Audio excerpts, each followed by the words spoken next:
Assalamualaikum to all my active energetic students. I hope you all will be absolutely fine and like always. Welcome in RS Online Language Center. So we were studying about the uses of the preposition. In today's lecture, we'll continue that uses. But in today's lecture, there is another task for you. In today's lecture, you have to find the preposition belongs to which category. के मतलब कि कौन सा preposition किस type के अंदर आएगा, ये आपका आज का टास्क है। मैंने आपको नहीं बताना कि कौन सा प्रीपोजिशन किसके अंदर है, प्लेस है, डायरेक्शन है या टाइम है, ठीक है। तो सबसे पहले हमारे पास है अबाउट हम यूज़ करते हैं for the estimation of quantity. जब हमने किसी भी क्वांटिटी का अंदाज़ा लगाना होता है तो उसके लिए हम लोग अबाउट यूज़ करते हैं। For example the weight of this bag is about 8 kg। मतलब अब उसको एक्यूरेट अमाउंट तो नहीं पता, मतलब एक्यूरेट क्वांटिटी तो नहीं पता है, तो उसने जैसे अंदाज़ा लगाया है कि इस बैग का जो वेट है वो कितना होगा, 8 kg होगा। तो जब भी हम किसी चीज़ के बारे में एस्टिमेशन यानी अंदाज़ा लगाते हैं तो उसके लिए हम अबाउट यूज़ करते हैं। उसके बाद हमारे पास है विथ हम तब यूज़ करते हैं whenever we have to talk about that in the presence or use of. मतलब जब हम किसी चीज़ के प्रेजेंस की या यूज़ की बात करते हैं तब हम वहाँ पर लगाते हैं with. For example she came in my home with her sister. वो मेरे घर आई अपनी सिस्टर के साथ, ठीक है। तो यहाँ पर जब किसी चीज़ को किसी चीज़ का इस्तेमाल के साथ एक उसकी साथ किसी मौजूदगी का बताना होता है तो हम लोग विथ यूज़ करते हैं। तो ये हमारे पास दो प्रीपोजिशन थे, एक अबाउट एक विथ। दोनों के हमने यूजेस पढ़ लिए। अबाउट क्वांटिटी का एस्टिमेशन लगाने के लिए और विथ किसी के प्रेजेंस को साथ जाहिर करने के लिए यूज़ किया जाता है। अब इन दोनों के आपने दो सेंटेंसेस बनाने हैं और नीचे मेंशन करना है कि अबाउट कौन सा प्रीपोजिशन है और इसी के साथ साथ विथ भी आपने बताना है कि कौन सा प्रीपोजिशन है। अब हम आगे चलते हैं और बाकी प्रीपोजिशन के यूजेस के बारे में पढ़ लेते हैं। इसके बाद हमारे पास जो प्रीपोजिशन है वो है इन फ्रंट ऑफ। इसे हम लोग यूज़ करते हैं फ्रंट, फॉरवर्ड, देन समवन और समथिंग एल्स। जब कोई चीज़ किसी चीज़ के फ्रंट में पड़ी होती है उसके लिए हम लोग यूज़ करते हैं इसे।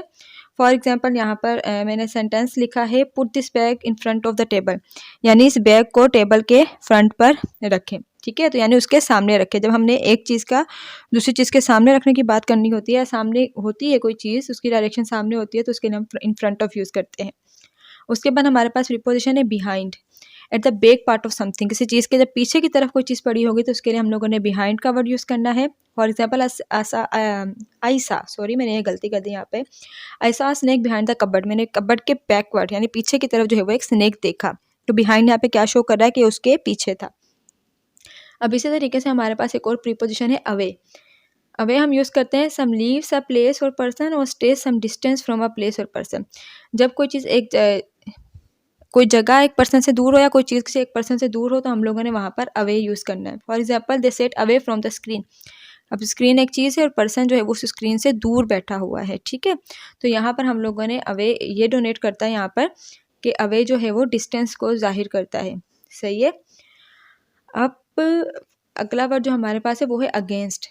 अगेंस्ट हमने कब यूज़ करना है, इन ऑपोजिशन और इन कॉन्टैक्ट विद। जब कोई चीज़ किसी चीज़ के सामने ऑपोजिट साइड पर पड़ी होती है, ठीक है, ऑपोजिट साइड पर होती है या उसके साथ साथ होती है। साथ साथ का मतलब ये समझ लें कि दो चीज़ें आप एक साथ रखें तो आप समझ लें कि उसके लिए आप अगेंस्ट का वर्ड यूज़ करेंगे। For example they are against in the rules of institution. वो इस इंस्टीट्यूशन के रूल्स के अगेंस्ट हैं, ठीक है। तो यहाँ पर जो है वो अगेंस्ट हमारे पास प्रीपोजिशन कहलाएगा। और ये हमारे पास हम लोगों ने आज 6 यूजेस पढ़े हैं प्रीपोजिशन के। बहुत ज़्यादा सिंपल थे हमारे पास और उन सब के यूजेस भी मैंने आपको बता दिए विथ वन एग्जाम्पल। अब आपको जैसे इतना करना है कि अपने होमवर्क में आपको 2 सेंटेंसेस बनाने हैं और आपको मेंशन करना है कि ये कौन सी टाइप के अंदर इंक्लूडेड होता है। आपको टेंशन लेने की बिल्कुल ज़रूरत नहीं है।